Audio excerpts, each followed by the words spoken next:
Мен Иса, орденді Исамын мен.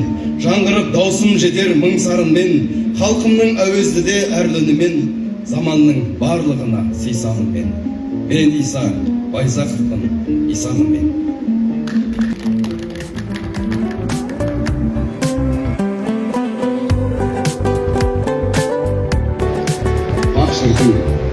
Қазақстанның табиғаты қандай керемет. Осындай табиғаттарды күнде көре бергенім, осындай табиғатты күнде көріп жүргеніме өзімде қатты қуаныштымын.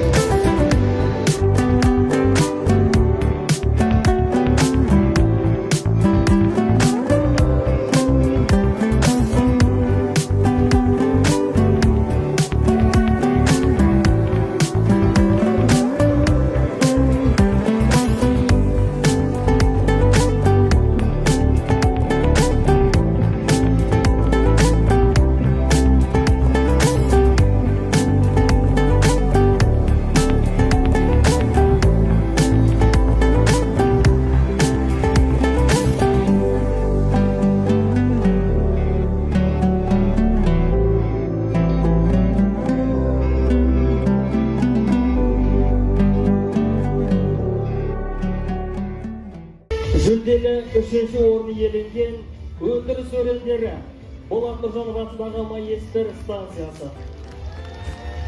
Жүлделі 3-ші орын иегері құрметті қошеметтеріңіз, сондай-ақ бастықтарыңызға арнайы диплом және де ақшалай сыйлық. Бүгін Алтын қақпа лингвистикалық, музыкалық, әдеби бағдарламаның қорытындысы өтті. Бұл бағдарлама біздің қалада тілдер айлығының аясында өткізілді. Осы байқауға бүгін біздің кәсіпорын мекемелерден 5 кәсіпорын мен мекеме қатысты. Соның ішінде Болат Нұржанов атындағы Маестр станциясының өндіріс өрендері командасы бүгінгі байқауда өздерінің жақсы білімдерін көрсете білді. Әсіресе мына шебер сөз иесі деген бөлімге келгенде, осы команданың мүшесі Мұрат Мырзатаев өзінің сөздік қорының мол екенін, әдеби тілінің бар екенін көрсете білді, және команданы осы бөлімде ол алға сүйреп алып шықты. Сондықтан бүгінгі командаға қатысқан барлық қатысушыларға алғыс білдіремін, және осы командалардың байқауға келіп қатысуына мүмкіндік туғызған кәсіпорын басшысына да мәдениет бөлімінің атынан шын жүректен алғыс білдіремін.